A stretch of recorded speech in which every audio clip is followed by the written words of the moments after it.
ومهابة وبرا ورضي الله تبارك وتعالى عن ذوي الفضل العلي والقدر الجليل ساداتنا وإمتنا وموالينا أبي بكر وعمر وعثمان وعلي رضي الله وعن بقية الصحابة وقرابة رسول الله صلى الله عليه وعليهم أجمعين والحمد لله رب العالمين. يا رب بالمصطفى بلغ مقاصدنا واغفر لنا ما مضى يا واسع الكرم. يا رب بالمصطفى بلغ مقاصدنا واغفر لنا ما مضى يا واسع الكرم. يا أكرم الخلق ولمن ألوذ به سواك عند حلول الحادث العمم.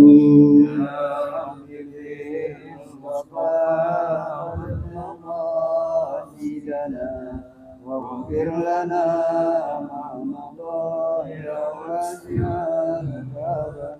محمد سيد الكون والثقلين والفريقين عرب ومن عجم. يا رب المصطفى بلغ مقاصدنا واغفر لنا يا واسع الكرم. ولن يضيق رسول الله جاهك به إذا الكريم تجلى باسم منتقم. يا رب بالمصطفى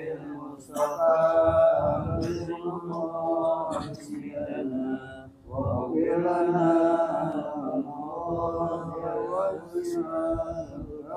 يا رب بالمصطفى بلغ مقاصدنا واغفر لنا ما مضى يا واسع الكرم.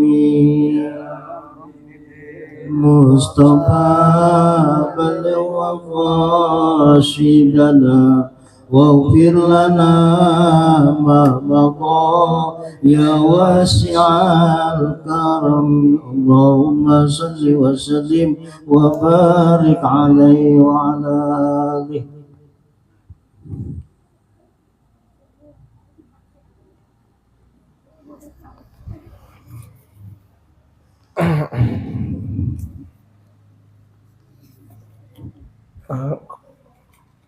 Bang Adam Idris, Bang Idris, kopinya manis apa? Mana Bang? Oh enggak ada Bang Idris. Oh iya, ya. Kalau manis pakai madu, kalau enggak ada jangan. Ibu-ibu ini yang ngomong Bang Idris ya, bukan saya. Orang saya bilang madu malah di madu. Ini Pak Heri ada-adanya lagi. Enggak, maksudnya kalau manis jangan pakai gula gitu, pakai madu gitu. Bukan di madu. yang ini Bang, saya nggak pakai kacamata. Mana yang Bang Idris? Oh. Majuan. Iya, udah dingin lagi. Hujannya Masya Allah. Al-Fatihah wal Qubur. Utaman birrasulillah hadrati sayyidina rasul Muhammad sallallahu alaihi wa alihi wa sahbihi wasallam ila hadrati sallallahu alaihi wasallam. Al-Faqih al-Muqaddam Muhammad bin Ali bin ثم إلى حضرة سيدنا الإمام محمد بن أحمد بن مرشد ثم إلى حضرة حاجي عبد الرشيد ثم إلى حضرة حاجي مأمون بن حاجي عبد الرشيد من مشايخنا في الدين وجميع آبائنا أمهاتنا أزواجنا إلى حضرة النبي المصطفى محمد صلى الله عليه وصحبه وسلم. الفاتحة. أهلا بسم الله الرحمن بالعالمين الرحمن الرحيم مالك يوم الدين إياك نعبد وإياك نستعين المغضوب عليهم ولا الضالين. أهلا وسهلا sehat. Iya. Bukurnya mana Ustaz Abdul Hakim? Oh nih, biar ngebul. Bukurnya mana? Oh, astagfirullah. Saya antumnya aja yang gitu. Ya enggak, antum aja yang bakarin. Ya. Bismillahirrahmanirrahim. Alhamdulillahirabbil alamin. Wassalatu wassalamu ala asyrafil anbiya'i wal mursalin wa ala alihi wa sahbihi ajma'in, amma ba'd. Wa qad qala al-mu'allifu rahimahullah ta'ala wa bi'ulumihi fid darain amin qala makruhatut tayammum. Sampai situ kan bacaannya jamaah. Ya, makruhatut tayammum. Saya mengharap jamaah, andaikan tidak ada kitabnya, ada fotokopiannya. Ya, mengharap sekali. Bang Saiful, Bapak Saiful bisa kan mengkoordinir untuk kajian kita. Pokoknya ada fotokopiannya, gitu. Biar bisa mudzakarah bareng, baca-baca bareng. Kalau cuma sekedar saya yang baca, namanya bukan kajian, ya, ceramah namanya. Jadi biar ada kajian, saling membaca, saling mengkaji, di mana ada yang menjelaskan dan di mana juga ada yang mendengarkan. Dan mendengarnya itu ada rujukan. Rujukannya itu tidak lain dan tidak bukan adalah kitab. Ya, kedepannya insyaallah Bapak Saiful insyaallah. Makruhatut tayammum. Fadhal Ustaz. Betul kan? Ya. Saya enggak pakai kacamata soalnya. Fadhal.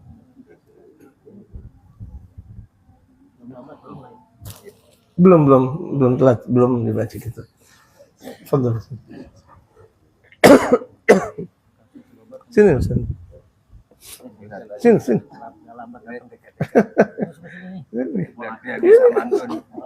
Oh, bisa. Amin.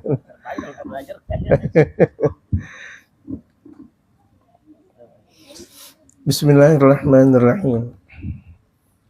Makruhatut tayammum. Makruhatu husnani taqrirul mashi wa taqrirut turabi. Asalnya itu hadhihi makruhatut tayammum. Hadhihi ini adalah hal-hal yang membuat makruhnya tayammum. Kan kemarin kita sudah membahas furudu tayammum. Kita juga sudah membahas tentang sunan tayammum.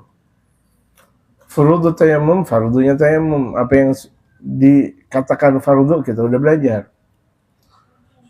Sunan tayammum, apa yang sudah dikatakan sunnahnya tayammum juga kita sudah belajar. Apa? Nah sekarang makruhnya tayammum. Artinya dia bertayamum dengan model seperti ini nggak dapat pahala. Dia melakukan tayamum dengan model yang disebutkan di sini dengan dua, dia tidak mendapatkan pahala dan tidak mendapatkan dosa. Ma la yusabu ala fi'lihi wa la yu'agabu ala ma la yusabu ala, tidak diberikan pahala ala fi'lihi, dia menjalankannya, wa la yu'agabu ala tarkihi, dan tidak mendapatkan dosa ketika dia meninggalkannya, itu namanya makruh. Misal kita makan, sunnahnya kita makan berjamaah, minimal berdua. Tapi kemudian kita makan sendiri, makruh. Itu makruh. Kita minum, sunnahnya kita minum berjamaah. Kemudian kita minum sendiri, makruh. Ketika kita minum sendiri, dapat dosa nggak? Enggak. Kemudian ketika kita mengamalkannya itu, dapat pahala nggak? Mengamalkan makruh masa dapat pahala? Enggak dong. Enggak. Ketika kita minum sendiri enggak dapat pahala dong. Ketika kita meninggalkan makruh baru dapat pahala. Karena kebalikan makruh sunnah. Artinya kita minum sendiri makruh. Kalau kita minum berjamaah Nah, ini disebut makruh. Ini yang pertama makruhatuz sunan. Makruhnya tayamum ada dua. Yang pertama takrirul masyi. Takrir itu berulang-ulang dalam mengusap anggota yang ditayamumkan.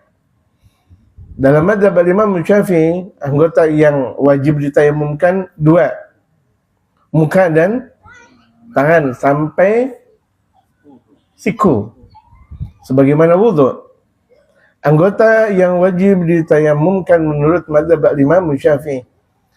Kenapa menurut madzhab Imam Syafi'i? Karena madzhab yang lain boleh satu.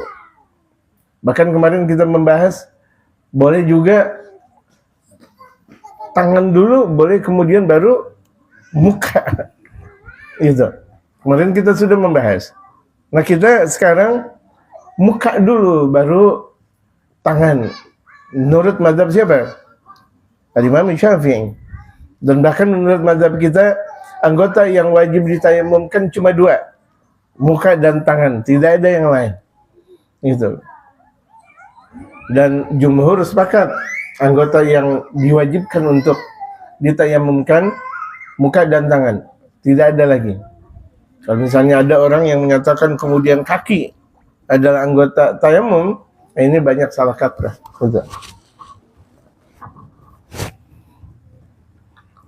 Takrirul masih, mengulang-ulang menyapu. Ketika dia menyapu muka diulang-ulang, jadi makruh. Kita tayamum, karena tayamum dengan cincin tidak sah. Kemarin kita sudah membahas. Tapi kalau misalnya berwudu dengan cincin, nggak ada masalah. Ketika berwudu, ketika kita menggunakan cincin, cukup untuk kita gerak-gerakkan saja. Karena air mampu masuk di sela-sela cincin. Tapi kalau debu, nggak bisa masuk di sela-sela cincin. Makanya orang yang kalau misalnya dia pakai cincin, dia tayamum, wajib dia buka cincinnya. Nah, sini. Dan kenapa saya buka juga lengan saya? Karena ini anggota yang wajib ditayamumkan. Allahu Akbar. Contoh seperti ini. Muka cukup sekali. Kemudian kita ambil lagi tayamum, tangan cukup sekali. Kalau misalnya dia mau dua kalikan, malah makruh. Dia mendua kalikan muka, dia mendua kalikan tangan, atau apalagi 3 kali. Kalau wudu, bahkan sunnahnya berapa? 3 malah sunnah. Bukan cuma sekali anggota yang wajib diwudukan. Yang kedua makruh, yang ketiga sunnah. Itu dalam wudu. Kalau wudu ketika pertama kali wajib, kemudian kedua makruh, ketiga sunnah, keempat makruh, kelima dan berikutnya makruh. Karena ketentuan sunnah dari baginda Rasul Muhammad sallallahu alaihi wasallam. Demikian dia mengulang tayamum ke tangan. 2 kali dia tayamum, tangan kanan, tangan kiri, dia 2 kali. Jadi makruh. Demikian juga 2 sampai 3 atau berkelebihan, makruh. Itu yang pertama, wa takthirut turabi, dan memperbanyak debu. Makanya kan sunnah ketika kita ini tayamum, bismillahirrahmanirrahim, nawaitu tayammum al-istibahati shalah. Ini debu yang ada di tangan sunnah diapain? Ditipis-tipisin. Ditipis-tipisin. Kemudian baru ke muka. Coba kalau nggak ditipisin, waduh, cemong muka kita. Gitu. Makanya ketika kita bertayamum, nggak boleh memperbanyak debu, taktirut turab. Nanti bisa jadi mukanya kotor atau tangannya kotor. Atau minimal andaikan nggak kotor, itu cemong, kan nggak bagus muka cemong. Artinya cemong itu dia pakai bedak kelebihan. Perempuan pakai bedak kelebihan, cemong banget gitu namanya. Sama orang kalau misalnya pakai debu berkelebihan, kan cemong banget. Jadi itu tidak membuat keindahan muka dan keindahan tangan. Itu makruhnya tayamum. Biar sekali rata. Sekali rata, tapi tidak maksimal. Iya, tidak maksimal. Kalau maksimal, oh nanti dalam mata kena. Sementara wudhu, di antara mata, di ujung mata wajib kena air. Di akhir ujung mata wajib kena air. Dari tempat tumbuhnya rambut sampai ke dakun wajib kena air. Dari lebar, dari cuping ke cuping, dari kuping ke kuping, ini cuping namanya. Yang kecil namanya cuping. Bukan kuping. Kalau kuping ini semuanya, dari ujung ke ujung. Nah ini bahasa fikih namanya. Gitu, bahasa fikih. Kalau di pesawat apa di kias aja ya? Kalau pesawat itu kiasnya adam atau hurain, ketiadaan dua alat bersuci. Ketiadaan alat bersuci karena di pesawat kan tidak ada air. Artinya tidak air, tidak memungkinkan untuk berwudu.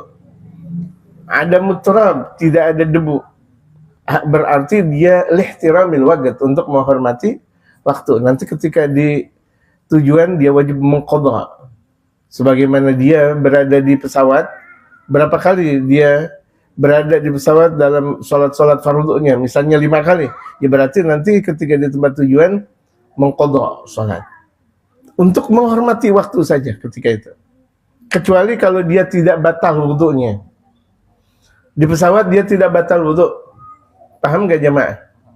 Ya, dari bandara ada wudhu. Dari bandara dia punya wudu. Kemudian ke Mekah misalnya. Gak apa-apa dia sholat. Sebagaimana biasa. Di jamaah takdim. Boleh di jamaah takhir. Qasar lagi boleh. Gitu. Zuhur dan asar. Asar dan zuhur. Maghrib dan isya. Isya dan maghrib. Isya'nya diqasarin. Kemudian subuh menyendiri. Boleh kalau tidak ada. Kalau tidak batal wudu. Tapi ini permasalahan kalau batal wudu. Saya mau tanya kira-kira dari Jakarta ke Jeddah nggak batal wudu mungkin nggak? Tergantung orangnya. Ini biasa umumnya jemaah dari Jakarta ke ke King Abdul Aziz batal wudu nggak? Kalau saya pribadi nggak kuat. Nggak kuat saya nahan. Saya batal, istri saya sebelah saya duduknya. Itu mah udah pasti. Itu batal karena pegang. Ini batal karena menjaga nggak tahan buang air kecil maksudnya. Waduh, sakit nanti pada akhirnya. Kalau gitu, sebentar kita mau wudu nggak bisa. Nah berarti kita sholat lihtiramil waqt, untuk menghormati waktu. Kenapa? Karena di situ nggak ada wudu. Ada air tapi tidak mencukupi. Namanya adam. Ada wujuduhu ka'adamihi. Makanya ada dalam satu ungkapan adanya tapi tiada. Suci tidak menyucikan. Bukan, beda lagi. Kalau suci tidak mensucikan, ada airnya. Seperti ini air kopi. Air kopi kan ada. Bisa jadi air kopi segentong, tapi tidak mensucikan. Walaupun ini air kopi segentong, itu namanya suci, tidak mensucikan. Boleh gak untuk wudu? Kalau mazhab Imam Abu Hanifah boleh. Mazhab Imam Abu Hanifah. Kalau mazhab kita, ini kopi namanya tahir ghair mutahhir. Suci tapi tidak mensucikan. Itu namanya. Suci, kopi suci gak? Tapi nggak boleh buat mandi, nggak boleh juga buat wudu. Namanya tahir ghair mutahhir. Bisa paham jemaah? Nah, kalau yang di pesawat tahir, suci, cuma layak fi. Layu kafi, tidak mencukupi. Bagaimana mungkin kita tetesan-tetesan air untuk wudu? Nanti orang air ketika dia cebok nggak ada airnya lagi. Gitu. Di pesawat namanya. Bisa paham nggak jemaah? Gitu. Itu kejadian ketika kita di dalam keadaan kritis atau dalam keadaan darurat, di mana air hanya untuk minum. Air hanya untuk minum, kan dalam keadaan darurat, air hanya untuk minum. Andaikan kita minum habis, andaikan kita buat wudhu yang kita nggak bisa minum, berarti harus kita lebih dahulukan minumnya kita. Walaupun nggak berwudhu, iya. Kita andaikan airnya masih sedikit, berarti kita berwudhu. Tidak berarti andaikan ada tayamum. Andaikan di situ tidak ada tayamum, berarti seperti di mana? Di atas pesawat. Berarti dihormatil waqt, untuk menghormati waktu. Untuk menghormati waktu. Sebagaimana bilangannya ada, zuhur 4, asar 4, maghrib isya, maghrib 3, isya 4, subuh 2. Itu sebagaimana bilangan. Itu. Ada sebagian orang di pesawat dia tayamum sana. Ini banyak sekali nih. Dan bahkan saya dengar di majlis-majlis salim itu salah. Orang kan tayamum pakai debu. Kalau dia mau berpindah madhab boleh. Itu bukan madhab kita. Jadi dengan benda saja boleh untuk bertayamum. Tapi itu madhabnya Imam Abu Hanifah. Kalau madhab Imam Syafi'i, di antara persyaratan sesuatu yang wajib ditayamumkan itu adalah debu. Debu. Ini kan terkadang saya, sama tukang-tukang travel tuh, guys, pimpinan travel, sini nggak sah kalau gitu. Kadang ada yang nerima pendapat saya, ada yang nggak nerima pendapat saya. Silahkan dah. Iya, apalagi itu tidak seperti itu. Terkadang ada orang bawa debu lagi. La haula wala quwwata illa billah. Al-fiqhu mabniyun 'ala taysir, yassiru wa la tu'assiru. Fikih itu dibina dengan kemudahan. Mudahkan, jangan persulit. Ini hukum. Kalau begitu jadinya daripada bawa debu mendingan bawa air. Ya kan? Karena sebagian nih orang-orang pesantren, sebagian orang-orang pondok, sebagian orang-orang majlis salim bawa debu. Daripada bawa debu mendingan bawa air. Ketahuan lebih manfaat daripada debu. Betul nggak? Debu kalau misalnya ketahuan Pragawati yang di pesawat apa namanya? Pramugari, diomelin kita. Bang Idris gimana sih bawa debu lagi? Bang Idris dia di dalam pesawat bawa debu. Udah gitu debu kuburan lagi dia bawa. Nggak boleh. Kalau dia bawa air, andaikan nggak ketahuan masih mending. Tapi kalau debu itu nanti ada pasalnya. Gitu. Apalagi debu yang menyerupai narkoba. Waduh lagi. Pasalnya kena tuh di situ. Padahal bukan narkoba, tapi mendekati bentuk-bentuk narkoba. Mirip-mirip. Apa sih yang kayak itu namanya? Sabu. Gitu. Jangan sampai salah ngomong. Karena saya bukan polisi di bahagian itu, nggak bisa paham untuk menamakan ini sabu atau apa. Nggak paham saya. Gitu. Itu sabu namanya. Bentuknya apa? Kayak garam. Oh gitu. Ya itu yang kayak garam. Bukan berarti garam itu adalah sabu-sabu ya jemaah.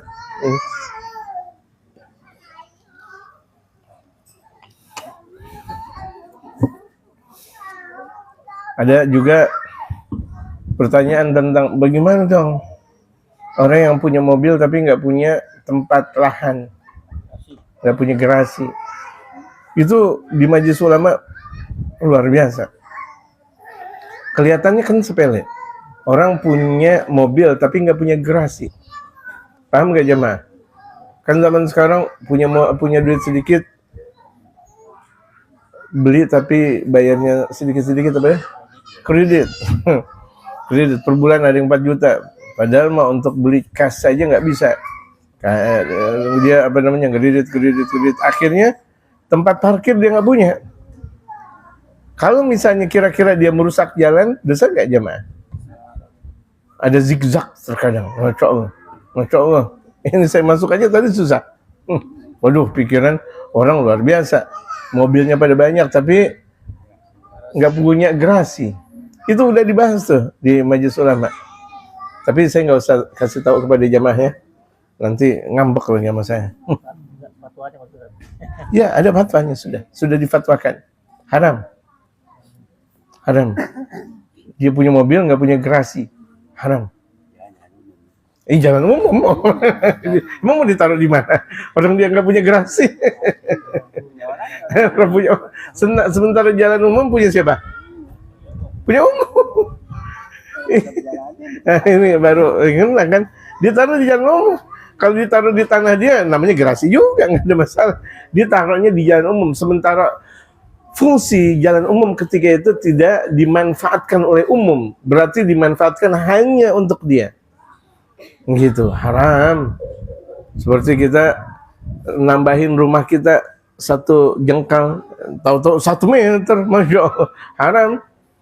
Dulu saya kecil waktu Jakarta lagi dibikin, masya Allah, itu got gede-gede banget. Sekarang tahu-taunya di atas got rumah. Bagaimana ceritanya? Haram dong. Itu haram. Fasilitas umum dijadikan rumah. Walaupun buat masjid, walaupun buat mushola. Masjidnya nggak diterima oleh Allah Subhanahu Wa Taala. Mushola nggak diterima oleh Allah Subhanahu Wa Taala. Karena ngambil fasilitas umum. Walaupun masjid, saya bilang. Walaupun mushola, akhirnya ketika kita mau sholat ke masjid, la ilaha illallah, nggak ada parkiran. Sementara bagusnya masjid itu harus ada parkiran. Jangankan masjid, mushola harus ada parkiran. Gitu. Bisa dipahami jamaah? Sekarang kan kalau misalnya mau bikin masjid, mushola, diuntukin semuanya buat masjid. Parkirannya mana? Gitu. Ketika kemudian dia mengganggu fasilitas umumnya, pemimpinnya atau pengurusnya itu kena pertanggungjawaban hukum dalam syariatul Islam.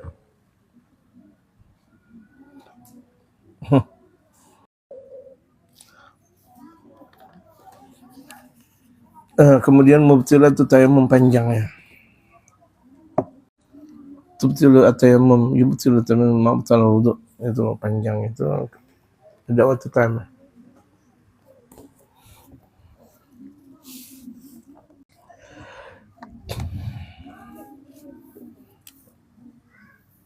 Kemarin siapa yang bilang bahwa sebelum kita ngaji ada yang baca kitab dulu? Ahlan, fadlan, siapa? Bismillah. Ya, kemarin kan ada permintaan sebelum baca kitab, ada yang baca dulu. Silakan ahlan, fadlan. Tafadhal.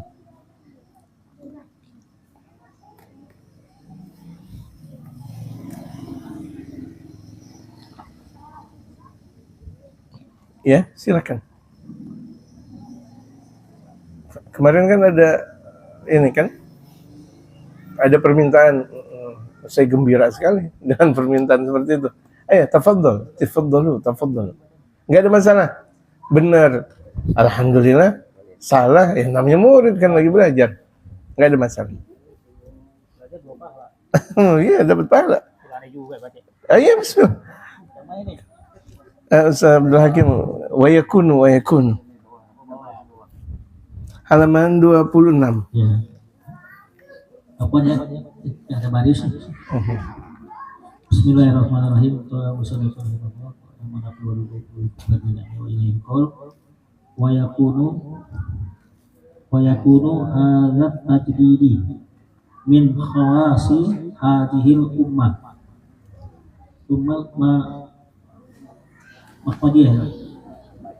Muhammadiyah likauni nabiha la nabiyin ba'dahu wala rasula salatullah wa salamuhu alaihi wa ala jami'il anbiya wal mursalin wa qad balagna annahu lima ubido Rasulullah sallallahu alaihi wasallam wa alihi wasallam wa qata'a al-wahyi bimautihi sakatil ardi ila rabbiha annahu la yamshi alaiha ba'da nabi faja'ala fi hadhil ummah al-awtadi wal abdani wa amsaluhum min awliyaillahi wa ahla ma'rifatihi alladziina hum warasatul anbiya wa khulafa'uhum hatta innahu qad warada anna minhum min qalbihi ala masari qalbi Ibrahim Khalili alaihi salam wa ghairuhu min anbiya'illah wa malaikatihi alaihim salam ala wifqi ma warada fil akhbari wal atharil waradati fi hadhil bab. Ya. Bismillahirrahmanirrahim.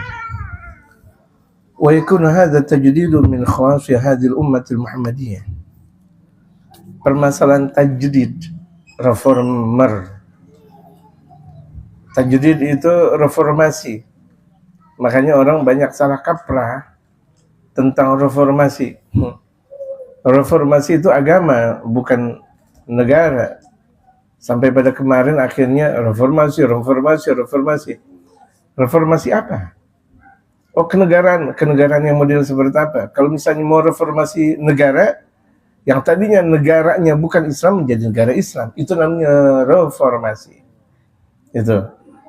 Nah, ini reformasi agama, jamaah sekalian. Kita sudah membahas dalam 2 kali pertemuan bahwa dalam sabda Rasulullah, inna fi kulli ra'si mi'ati sana man yujaddidu hadzal din.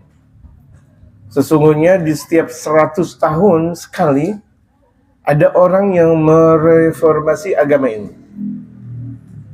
Reformer pertama setelah zaman para sahabat itu Sayyidina Umar bin Abdul Aziz. Kemarin kita membahas. Reformer kedua adalah Al-Imam Muhammad bin Idris Asy-Syafi'i. Kemudian ada Al-Imam Abu Al-Hasan Al-Asy'ari. Kemudian Al-Imam Al-Syiraini. Kemudian yang kelima Al-Imam Abi Hamid Muhammad bin Ahmad Al-Ghazali. Nah, setelah itu di zaman 6, 7, 8, 9, 10 banyak sekali mereka ulama yang masuk dalam kategori mujaddid. Jadi namanya mujaddidun. Kalau 1, 2, 3, 4, dan 5 itu mujaddid. Artinya mujaddid seorang. Satu reformer. Yang ke-6 bisa jadi reformernya 5, 10.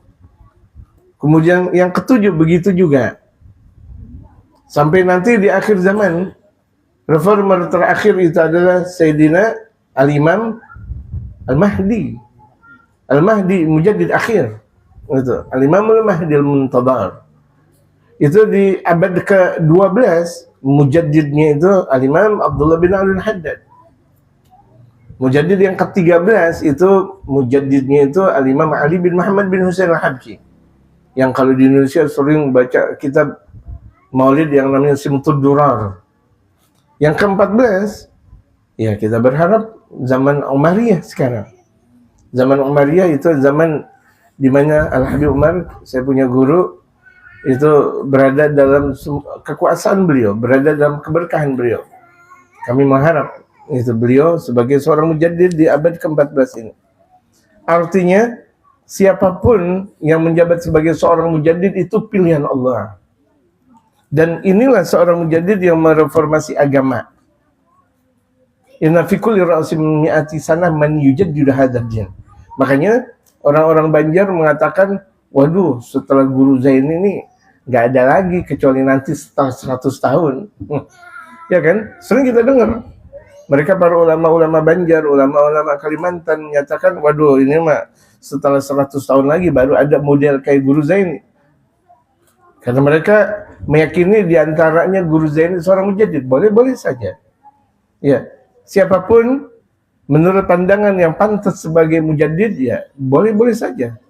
Kalau ulama berkata, ya kalau ulama yang berkata, mereka para aulia Allah yang berkata, karena mereka la yatakallamuna illa bin nutqi syar'i. Karena mereka para ulama tidaklah mereka berkata-kata kecuali ucapan syariat. Bi'ainil basar wa 'ainil basirah, dengan pandangan yang nampak, dengan keilmuan dan pandangan tentang batin. Jadi mereka mempunyai keilmuan tinggi dan batin yang sangat tinggi. Itulah mereka para ulama saleh. Wa yakunu hadza tajaddudu min khawasi hadzal ummatil Muhammadiyah. Reformasi ini hanya ada terkhususkan di umat Nabi besar Muhammad. Umat yang lain nggak ada. Umat Nabi Allah Isa nggak ada mujaddidnya. Umat Nabi Allah Adam itu Nuhul Saleh sampai Nabi Allah Isa, sampai bahkan Nabi Allah Isa di atas, ke atas langitnya Allah Subhanahu wa taala, udah nggak ada mujaddid, udah. Nunggu nanti kapan datangnya Nabi Allah Isa alaihi salatu wassalam. Tapi zaman setelah baginda Rasulullah, dari zaman Rasul menjabat sebagai Nabi dan Rasul, semeninggal beliau meninggal dunia, disabdakan oleh baginda Rasulullah, al-khulafa min ba'di salasuna sanatan. Khalifah setelahku ada 30 tahun. Al-khulafa min ba'di salasuna sanatan. Khalifah setelahku 30 tahun. Benar kalau misalnya kita lihat Sayyidina Abu Bakar As-Siddiq 2 tahun. Kemudian Sayyidina Umar 14 tahun. Kemudian Sayyidina Utsman 4 tahun. Kemudian Sayyidina Ali 2 tahun. Kemudian Sayyidina Hasan 4 bulan. Persis 30 tahun. Sepeninggal Sayyidina Hasan dan Sayyidina Husain, itu kemudian dikatakan banyak pemimpin-pemimpin yang adul, pemimpin-pemimpin yang antitesis, pemimpin-pemimpin yang berkelawanan dari pemimpin yang adil. Akhirnya ketika itu dunia banyak dalam keadaan kekurangan syariat. Pemahaman tentang syariat mulai banyak kendor. Akhirnya ada mujaddid yang pertama, Sayyidina Umar bin Abdul Aziz dari Bani Amawiyah. Sayyidina Umar bin Abdul Aziz, beliau itu terkenal Al-Khalifatul Adil sebagai seorang khalifah yang adil, dari anak keturunan dan bahkan dari cucu Sayyidina Umar bin Khattab radhiyallahu anhum. Kemudian berikutnya lagi ikhtarahumullah. Mereka dipilih langsung oleh Allah Subhanahu wa taala. Jadi di setiap zaman ada mujaddidnya. Bisa paham? Jadi kita nggak usah bingung. Oh, kita nih kalau misalnya orang Kristen ada pimpinannya. Katanya apa namanya yang di Roma, Paus. Islam mana pimpinan itu nih? Terkadang kita ngomong nggak pernah paham tentang Islam. Kita Muslim tapi nggak tahu pimpinannya. Dan ini kan terkadang luar biasa, lucu sekali. Sementara Kristen ada pausnya. Sementara ini dan itu ada pimpinan. Umat Islam mana dong? Itu dia mujaddid. Dia Qutb. Al-Imam Muhammad bin Ahmad Al-Ghazali, dia mujaddid juga, beliau adalah Qutb. Al-Imam Al-Habib Abdullah bin Ali Al-Haddad, sang pengarang kitab ini, beliau mujaddid juga, beliau seorang Qutbul Aqtab. Qutbul Aqtab itu artinya pimpinan Qutb, pimpinan para waliullah. Karena orang tidak bakal bisa jadi wali tanpa dekat dengan wali. Orang bisa tercahayakan kalau dia dekat dengan cahaya. Kenapa kita di PT badminton, PT? Udah ganti PB. PB itu apa artinya?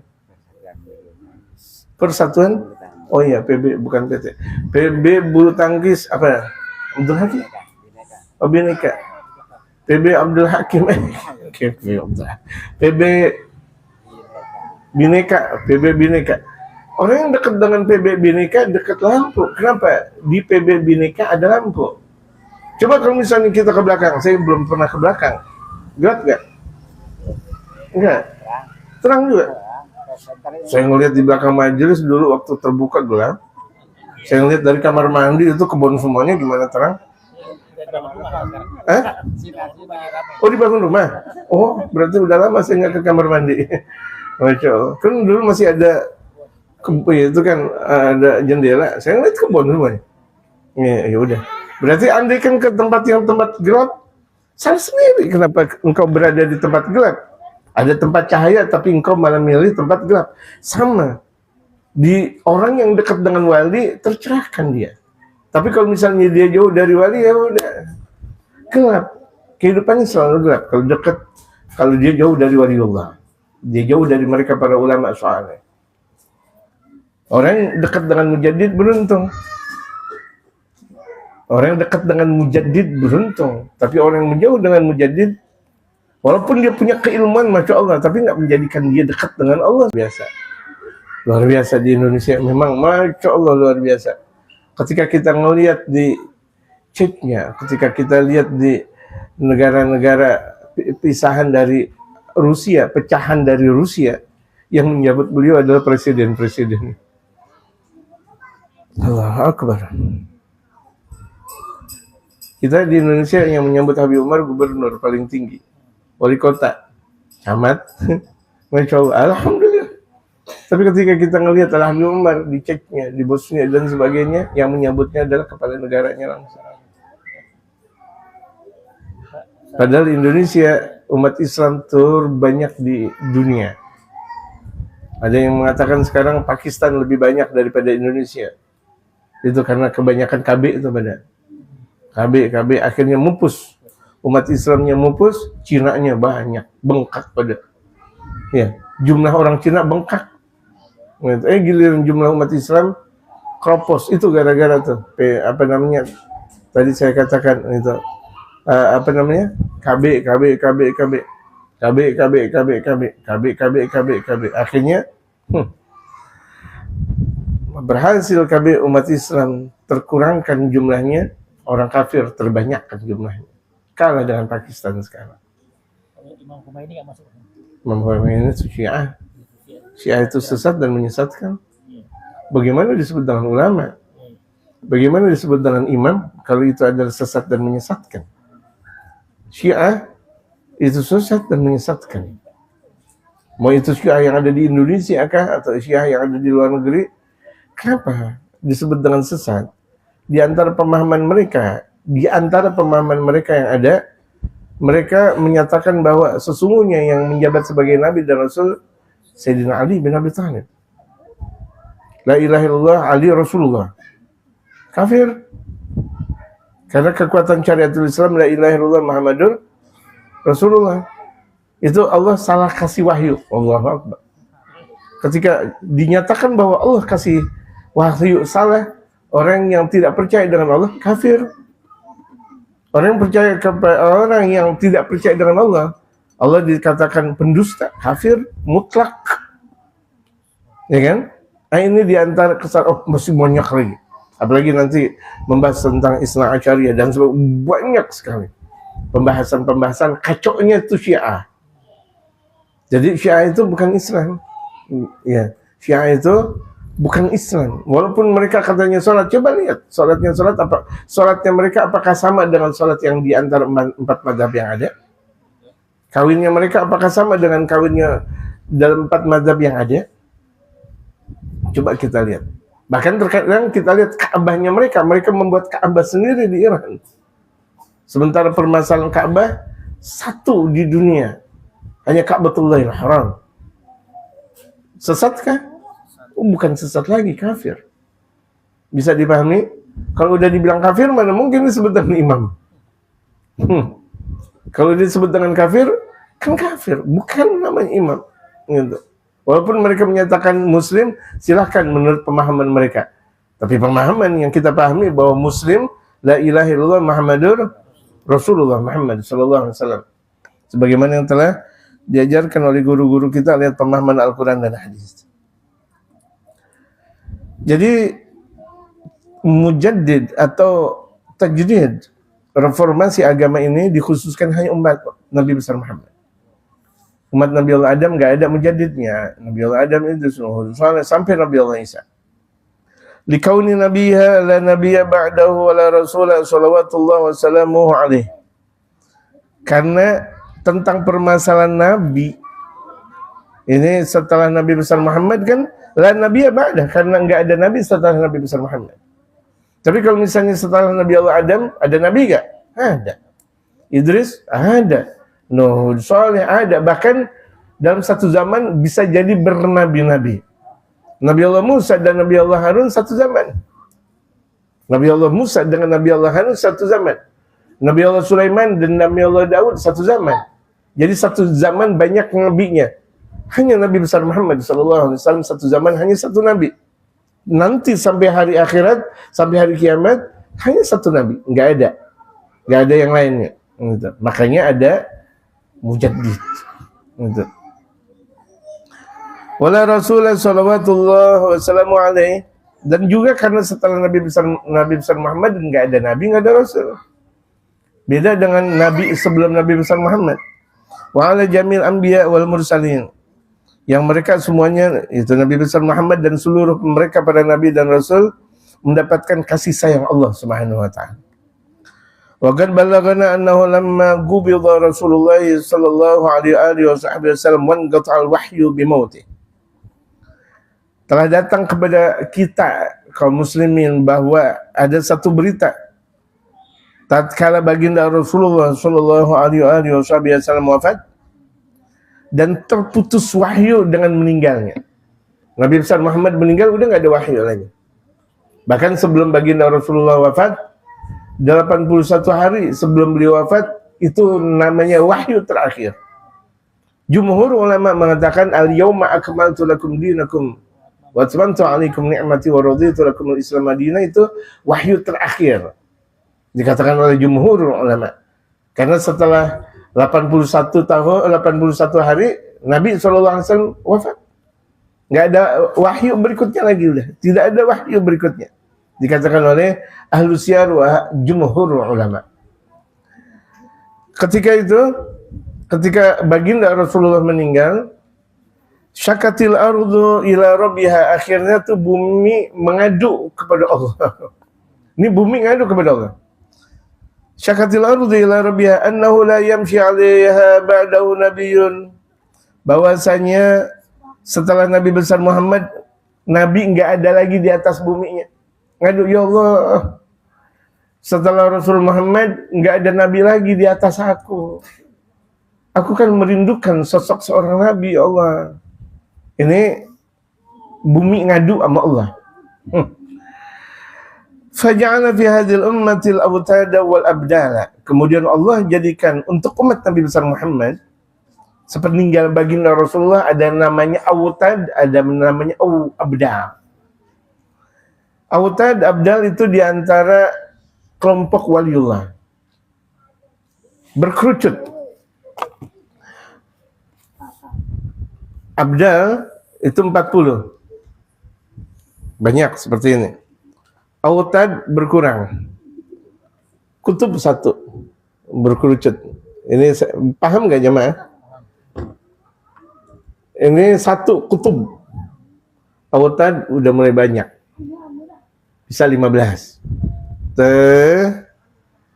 Abdal 40. Di bawah ditambah lagi kopi. Masya Allah. Kemudian di bawah abdal itu nanti banyak tuh. Pembahasan kita cukup di abdal dan di awtad dan kutub. Abdal berapa tadi saya bilang? 40. Jadi kalau kelompok 40, andaikan ada 1 meninggal dunia, berarti kan jumlahnya 39. Nah, para wali-wali yang ada di bawahnya ini diambil 1. Tetap jumlahnya 40. Kalau kita lihat di Banten, di suku Baduy, 40. Andaikan ada yang keluar atau ada yang meninggal, nanti dimasukin lagi 1, menjadi 40 juga. Misal, itu kan Banten, Baduy. Ini dalam syariatul Islam, itu kalau 40 itu selalu di setiap zaman ada, nggak ada tidak ada. Kalau misalnya ada orang mengatakan zaman sekarang susah banget ya nyari wali, karena ente nggak dekat dengan wali, karena ente nggak pernah belajar tentang kewalian, ente jauh dari keberkahan dari mereka para waliullah. Coba kalau ente dekat pengajian dengan wali, ente tahu waliullah. Karena setiap zaman selalu akan ada walinya dan besar banyak. Apalagi zaman akhir-akhir zaman sekarang ini, Masya Allah, luar biasa Allah berikan kewalian yang di bawah ini jumlahnya luar biasa banyak. Jadi kalau yang abdal jumlahnya 40 di setiap zaman. Kalau ada 1 meninggal diambil 1, tetap 40. Kalau misalnya ada yang meninggal lagi diambil lagi 1.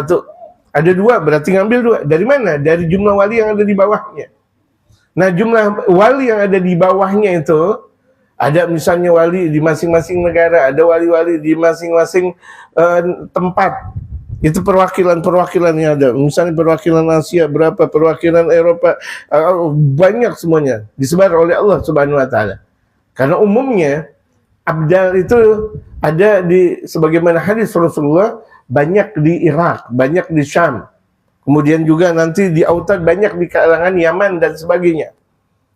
Kutub pilihan Allah Subhanahu wa taala. Kutub itu adalah pilihan Allah Subhanahu wa taala. Makanya kalau misalnya kita mendengar yang disebut dengan wali songo yang ada. Wali songo ada berapa wali? Ada 9 wali, itu semuanya kutub. Karena masing-masing zamannya itu Masya Allah sama Masya Allah. Kalau kita lihat zaman akhir-akhir mereka para wali songo, Sunan Gunung Jati kutubnya. Sebelumnya Sunan Maulana Ampel Denta kutubnya. Masya Allah. Jadi di Indonesia banyak sekali kutub pada zamannya. Ya di Indonesia ketika itu banyak sekali kutub, pimpinan mereka para aulia Allah. Pimpinannya sebenarnya satu dunia semua. Wali kutub namanya, Qutbul Aqtab. Qutbul Aqtab satu.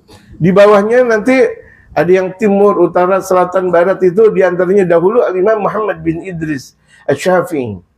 Dan diantara para imam-imam yang ada di bawahnya. Kemudian Al-Imam Syafi'i naik, Qutub dan Mujaddid. Masya Allah. Kemudian itu di bawah kutub itu namanya ada autad.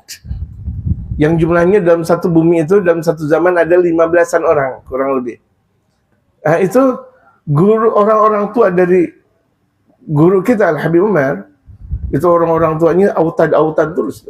Al-Imam Muhammad Salim bin Hafidh terus itu autad semuanya. Sampai pada akhirnya ke Sayyidul Imam Syekh Abu Bakar bin Salim, Qutbul Aqtab. Terus kembali kepada Sayyidul Imam Abdurrahman Segaf, Al-Imam Muhammad Maula Dawilah, Al-Imam Ali Sahib Darak, Al-Imam Ahmad, kemudian Al-Imam Sayyidul Imam Ali Sahib Darak, Sayyidul Imam Al-Faqih Al-Muqaddam Muhammad bin Ali Bali. Terus itu kutub semuanya.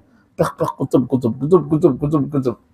Kalau kita berbicara tentang kekutuban, dan ini kita nggak bisa berkata tanpa sejarah.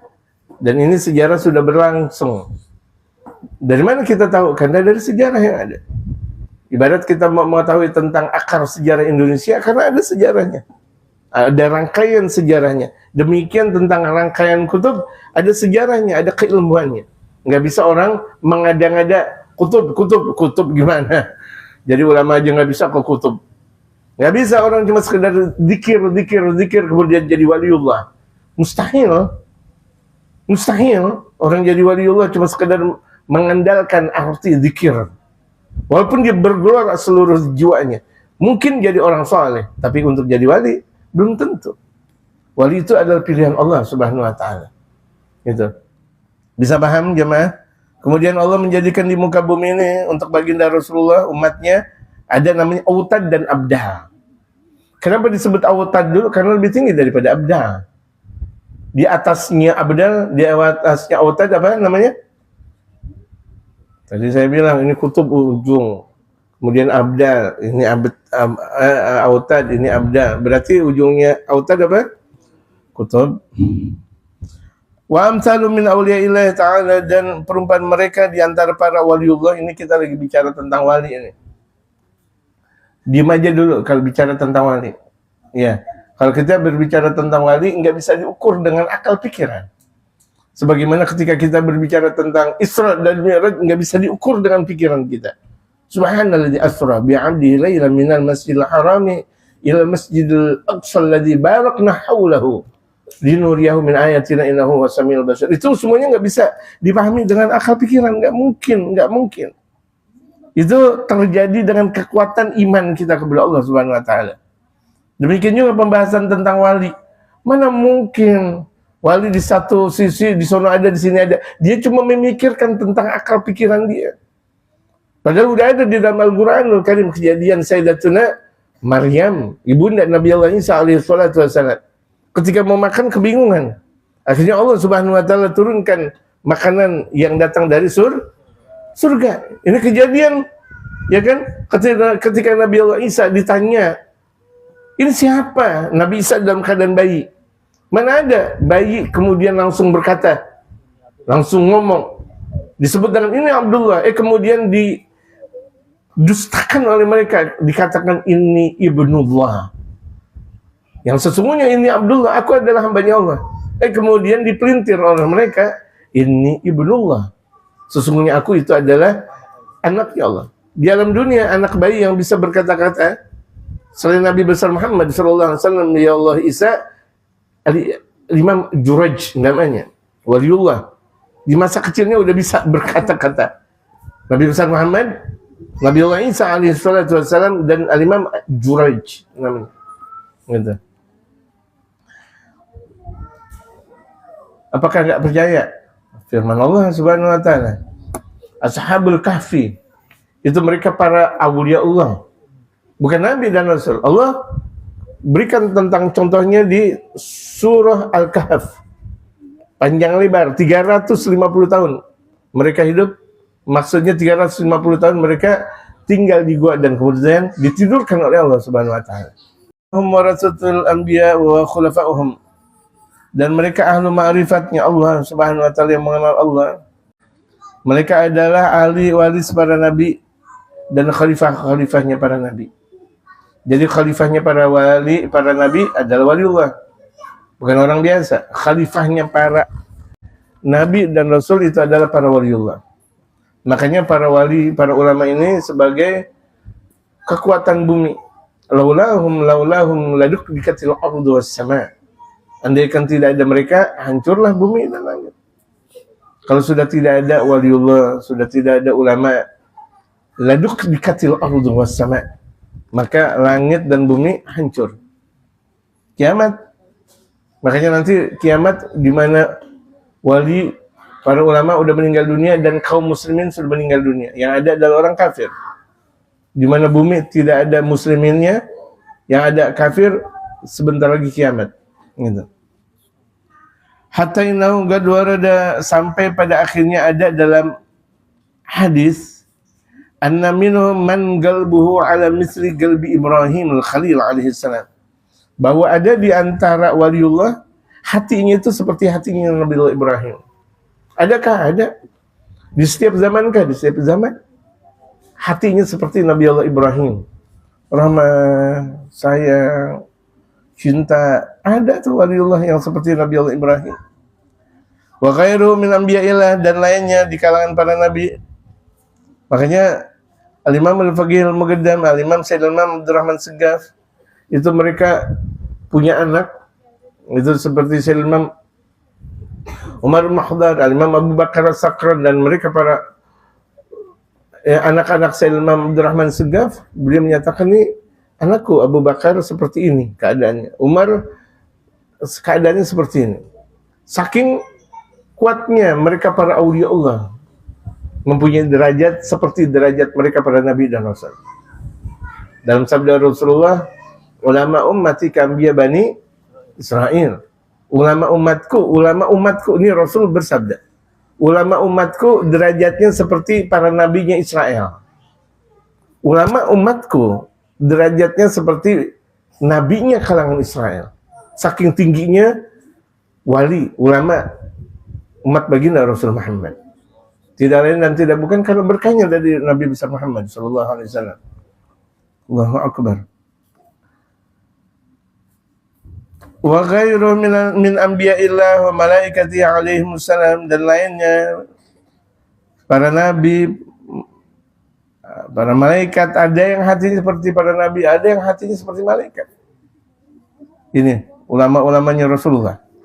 Ala wifqi ma warada fil akhbar wal athar al waridati fi hadzal bab, sebagaimana sesuai apa yang telah datang dari akhbar dan athar. Akhbar itu lebih luas daripada hadis. Kemudian athar itu lebih luas daripada akhbar. Kalau akhbar bisa jadi hanya berputar kepada para sahabat baginda Rasulullah. Kalau udah athar itu ulama. Bisa jadi ucapan ulama, ucapan tabi'in disebut dengan athar, tapi tidak disebut dengan hadis. Wa fil hadis, dalam hadis baginda Rasul Muhammad sallallahu alaihi wasallam, la tazalu ta'ifatun min ummati zahirin 'ala al-haqq la yadurruhum man khadhalahum hatta ya'ti amrullah wa hum 'ala dzalika. Dalam hadis baginda Rasulullah, selalu kelompok umatku ini ada yang selalu menampilkan kebenaran. Ini dijamin oleh baginda Rasulullah. Setiap zaman pasti ada ulamanya yang menampilkan kebenaran, pasti. Serusak-rusaknya zaman pasti ada ulamanya. Ini dalilnya. La yadhurruhum man khazalahum. Mereka tidak pernah merasa termudaratkan, tersakiti bagi orang yang menghina mereka. Mereka biasa aja. Ada orang jelekin mereka, mereka biasa aja. Ada orang yang menghina mereka, mereka biasa aja. Ada yang membuli mereka, mereka biasa aja. Mereka adalah, itulah yang sesungguhnya ulama. Kalau yang namanya ulama, dijelekin, biasa. Difitnah, biasa. Sabar. Di antara sabar nggak ngomong-ngomong. Di antara sabar nggak ngomong-ngomong sama orang. Ini kita. Dijelekin orang, ngomong. Se-RT, itu dia tuh ngomongin saya. Itu dia, berarti nggak sabar namanya. Paham jemaah? Kalau sabar nggak ngomong-ngomong, udah, diem aja udah. Dijelekin dia sama orang, diem aja. Biarin. Nggak ngomong-ngomong. Andai kan dia ngomong, paling sama istrinya, udah. Karena istrinya, gitu. Sama yang lain, enggak. Kita, paham? Bahkan bikin status. Saya dijelekin sama tuh entong. Saya begini, bukan ulama namanya, bohong. Kalau ada ulama model kayak gitu, ya jamaah. Yang namanya ulama itu dijelekin kuat, nggak apa-apa. Masya Allah. Nggak difitnah, nggak apa-apa. Nggak balas apa-apa. Disantet nggak ngebalas apa-apa. Padahal tuh dia disantet. Keluarganya disantet nggak balas apa-apa. Ada orang bilang ulama disantet ya, udah biarin. Balas nggak pakai, tuh lihat. Coba kalau misalnya ada keluarga kita disantet, santet lagi, betul nggak? Kalau keluarga kita ada yang gigit lagi, Masya Allah. Jadi mereka tuh pilihan Allah, mereka para aulia Allah, mereka para ulama, nggak berbenturan bagi orang yang telah menghina mereka. Hatta ya'ti amrullah, sampai datang urusan Allah, artinya sampai datang ajal. Mereka hidup bertebaran di muka bumi dengan rahmahnya. Nggak pernah jelekin orang, nggak pernah ngancem orang, nggak pernah menghina orang, nggak, sedikit pun nggak. Itu diantara ciri wali, ciri ulama. Wa ma'ala dzalika, dan mereka sabar dengan kondisi seperti itu. Mau diapain juga tetap sabar. Nggak dikasih duit, sabar. Dijelekin orang, sabar. Orang semua benci sama dia, sabar. Itu namanya wali dan namanya ulama.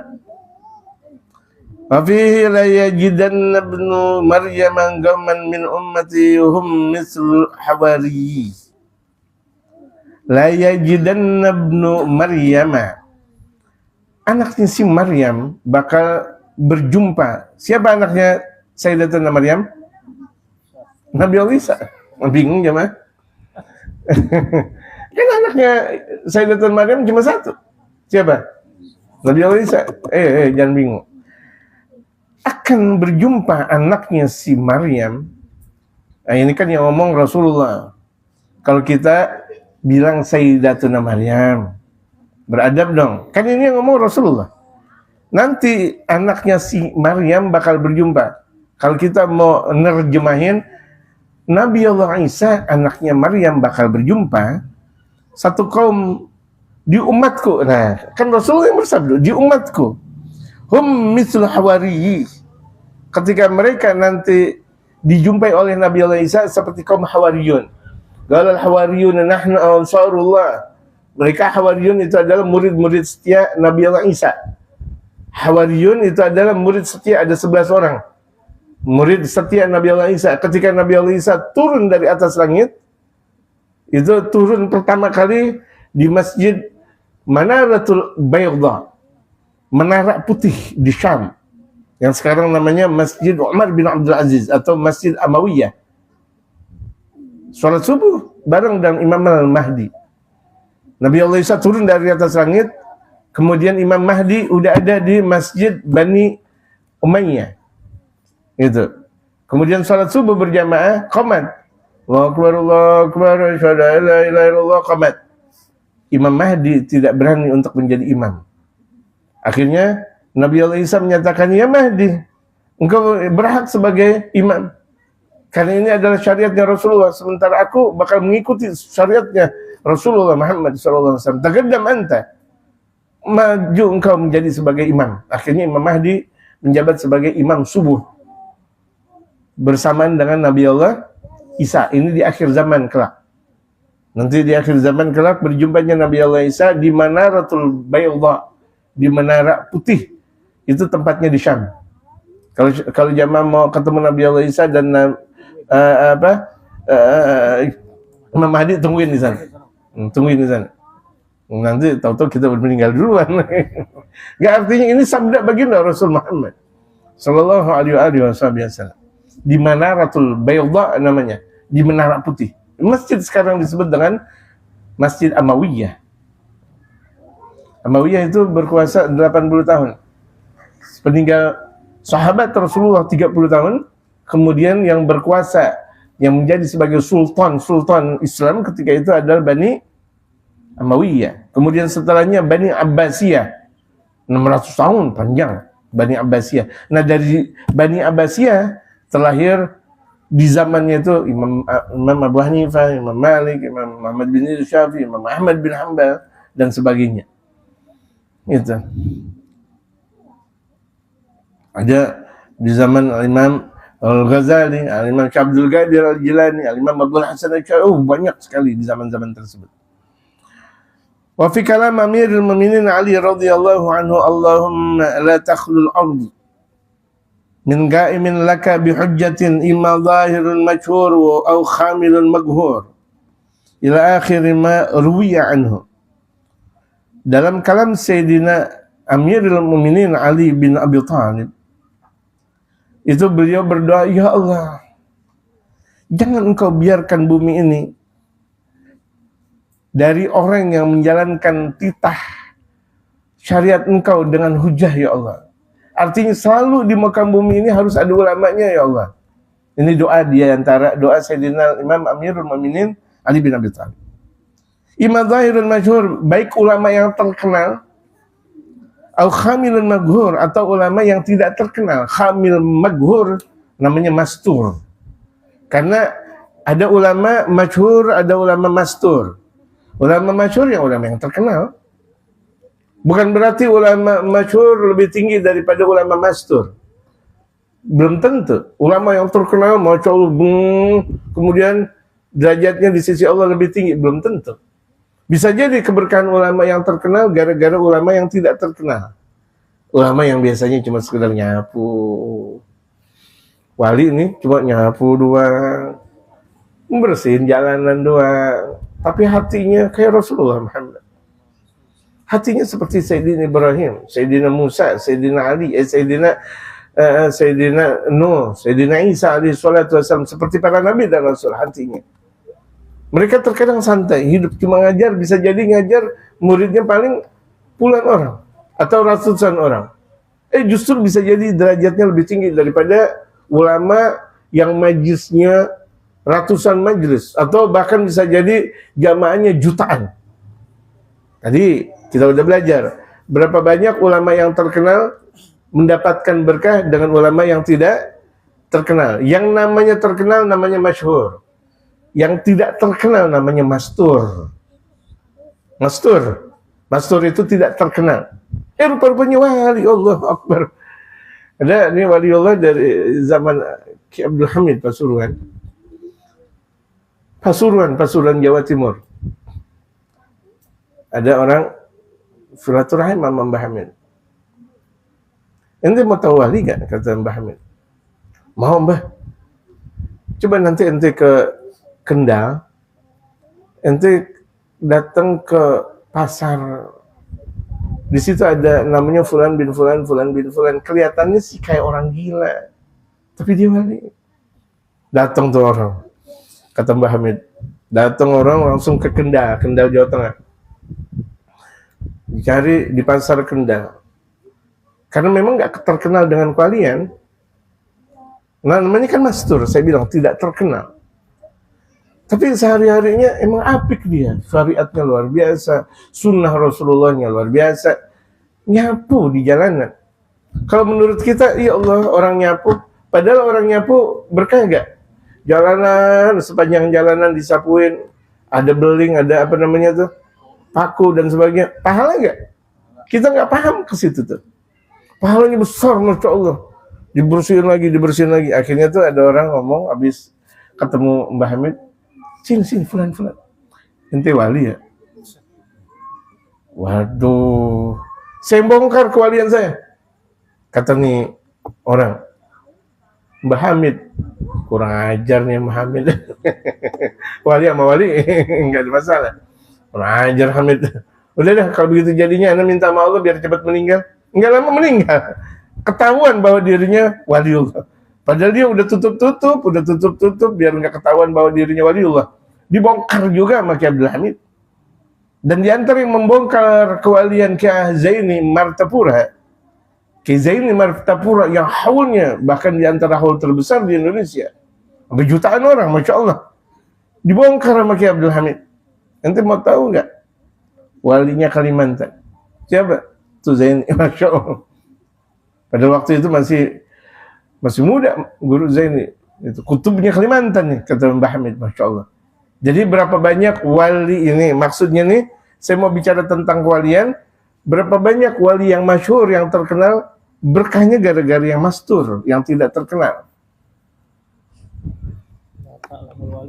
La ya'lamul wali illal wali. Tidak ada yang kenal wali kecuali wali.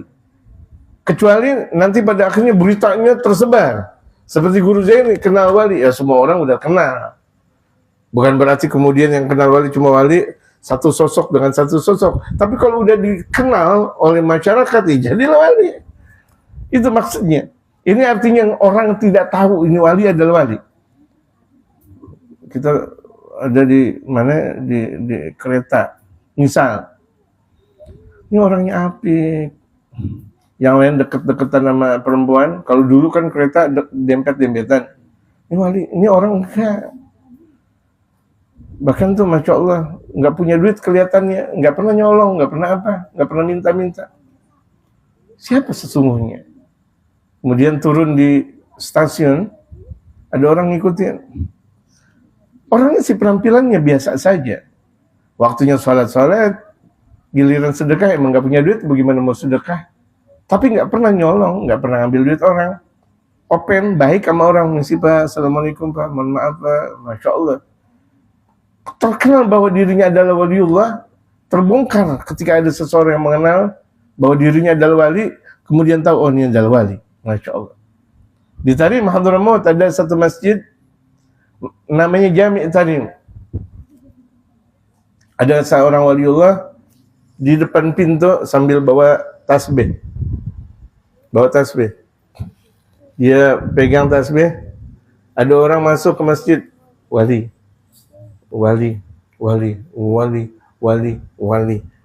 Bukan zikir, subhanallah, tapi ini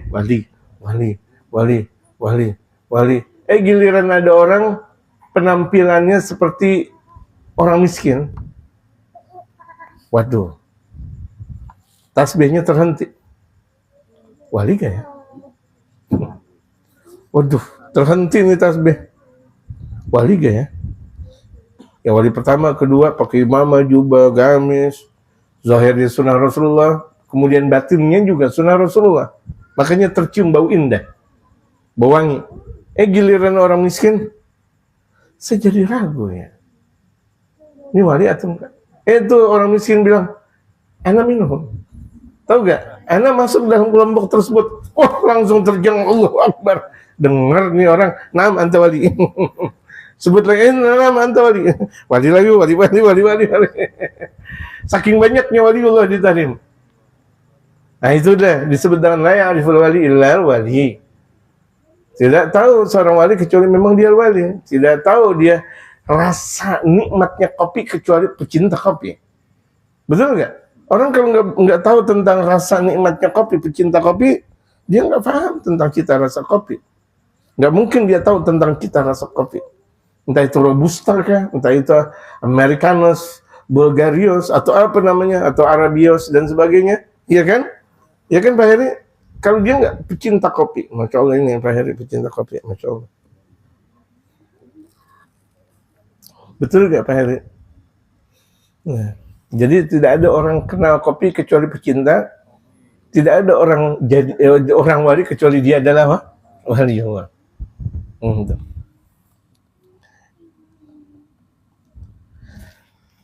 Takut kelamaan saya, mohon maaf. Kadang saya baca kitab lupa diri. Yang saya lupa diri kalau lagi saya baca kitab, saya zikir, saya ziarah ke kuburan bapak saya ziarah ke Rasulullah, ziarah ke Sunan Gunung Jati, ziarah kepada wali, lupa diri. Tertuju 3 jam. Allahu Akbar. Yang ikut, yang pada lapar. Apalagi di kuburan bapak saya, di kuburan umum, Masya Allah. Gitu, Masya Allah. Dilihat ke atas, ada nggak? Dia lihat di bawah, gimana? Saya mah enak, 3 jam asik. Yang belakang pada, apalagi dalam keadaan hujan, Allahu Akbar. Itu terkadang saya lupa diri kalau lagi baca kitab, mohon maaf. Tadi kita ngaji jam berapa Ustaz Abdul Hakim? Jam 8.20. Sekarang 39. Nah, pertanyaan. Bismillah kalau ada. Ini bahasan tentang wali Allah. Jadi tentang wali, bahasnya tentang wali juga. Karena ketika pembahasan tentang wali, kemudian pertanyaan tentang syariat, nanti gak nyambung. Gitu. Silahkan. Atau bahas tentang tayamum boleh, tentang wali boleh, tentang siapa boleh. Gak ada masalah. Bismillah. Bisa dijawab, nggak bisa ya PR. Atau mungkin saya katakan, saya tidak bisa, gitu aja. Ulama aja deh gitu, ada, gitu. Itu yang tepat. Ketika kita orang awam ikut ulama. Misalnya guru-guru kita ziarahnya ke Banten, udah ke Banten waliullah. Ke Cirebon, udah Cirebon waliullah. Ke luar Batang, ya udah luar Batang waliullah. Saya mau tahu nih siapa Habib Husain bin Abu Bakar. Allahu Akbar. Ente tahu guru ente dulu, pelan-pelan. Ente tahu guru ente dulu. Kalau sebelum ente mau tahu tentang Al-Imam Habib Husain bin Abu Bakar Idrus, keramat luar Batang. Betul. Kalau kita jadi umat, ikutin aja dulu guru. Gitu. Tapi kalau ada pertanyaan lain, ibu-ibu, Bismillah udah paham? Ibu-ibu, karena memang pembahasan kita lagi nih. Nanti juga ada pembahasan tentang ibu-ibu ada, tentang ulama ada, tentang bapak-bapak ada. Semuanya nanti ada bahagiannya. Kalau enggak sebelum Ramadan ya setelah Ramadan. Gitu. Karena inilah ngaji kita berkesinambungan.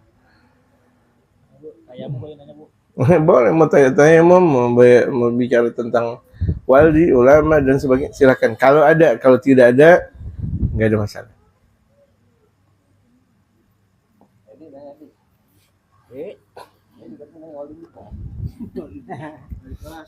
Iya.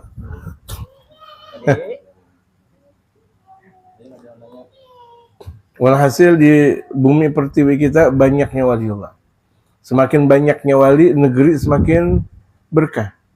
Entah itu wali yang masih hidup, entah itu wali yang sudah meninggal dunia. Jadi semakin banyaknya wali dalam satu negeri itu mendatangkan keberkahan tersendiri. Gitu.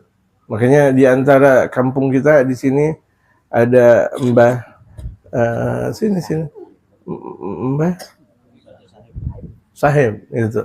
Orang saleh, Masya Allah, semua Masya Allah. Di daerah kita orang saleh. Kemudian banyak kalau kita lihat di Jakarta selatannya, timur, utara, barat ada Habib Husain bin Abu Bakar Idrus, keramat luar Batang. Ada Ki Abdullah Syafi'inya, ada Ki Syafi'i Hazami'nya, ada Habib Ali Witang, Habib Ali Bungur, banyak sekali, Habib Salim bin Jindan. Itu mereka para aulia Allah, mereka para ulama di Bogor, Al Habib Abdullah bin Mahsin Al-Attas, itu guru muhajirin, guru ya kan. Kemudian terus kembali ke Banten, Sultan Hasan, banyak sekali, luar biasa. Kelompok mereka para aulia Allah. Itu apalagi yang tadi saya sebut mereka para wali songo. Itu wali songo itu derajatnya tinggi sekali. Sampai saya katakan kutub aktab mereka semuanya.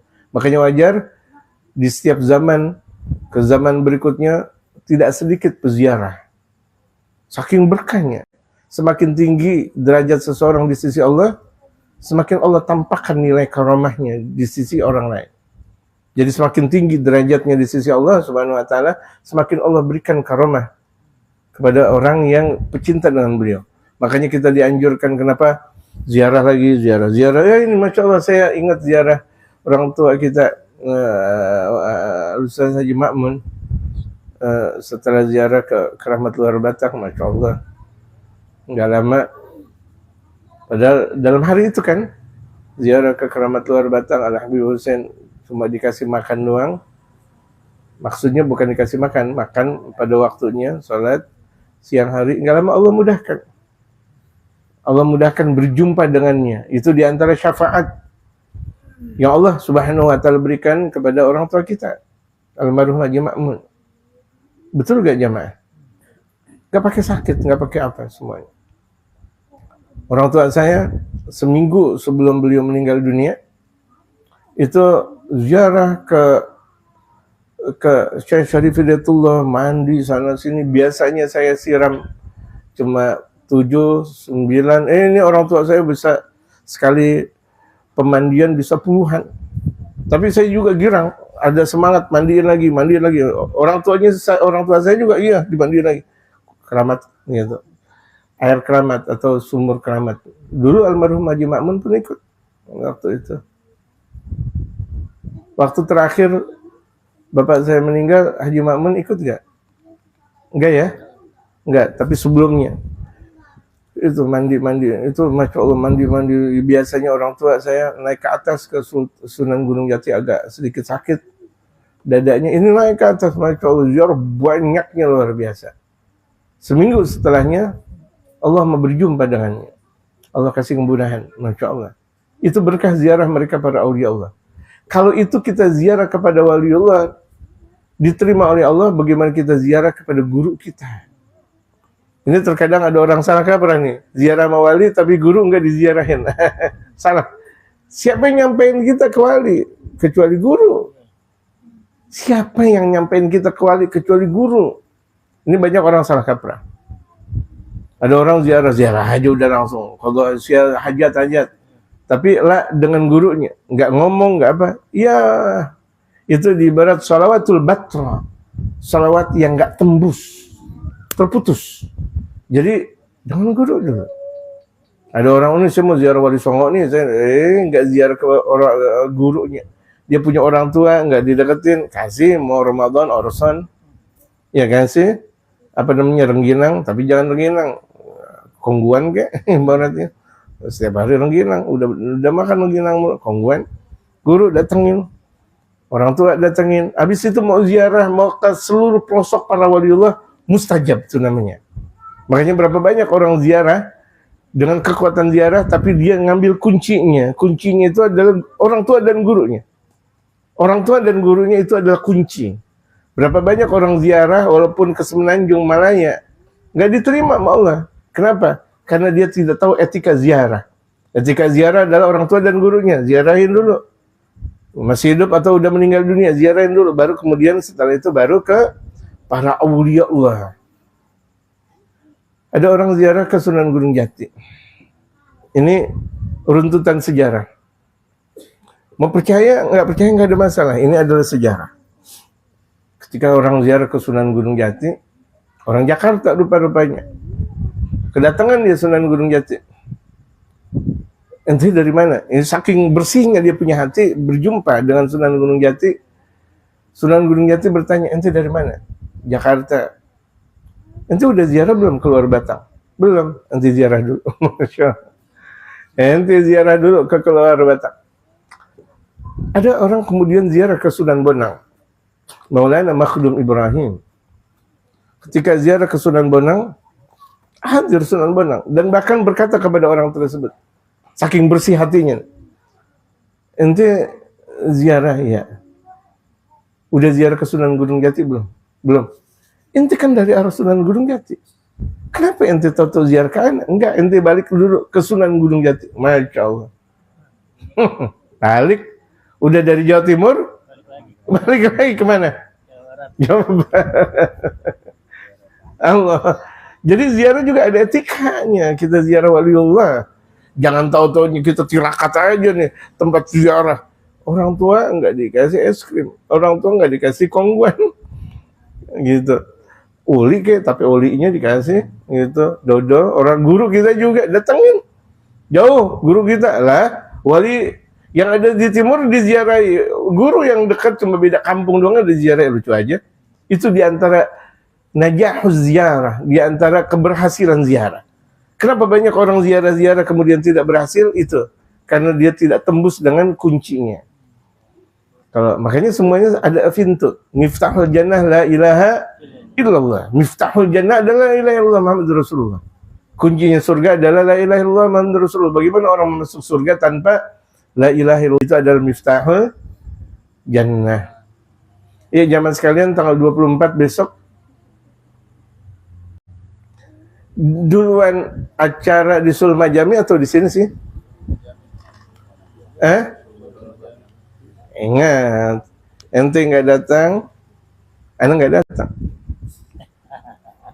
Walaupun di situ ada gambarnya Ustaz Sarwani, Ustaz Pantun, bodo amat.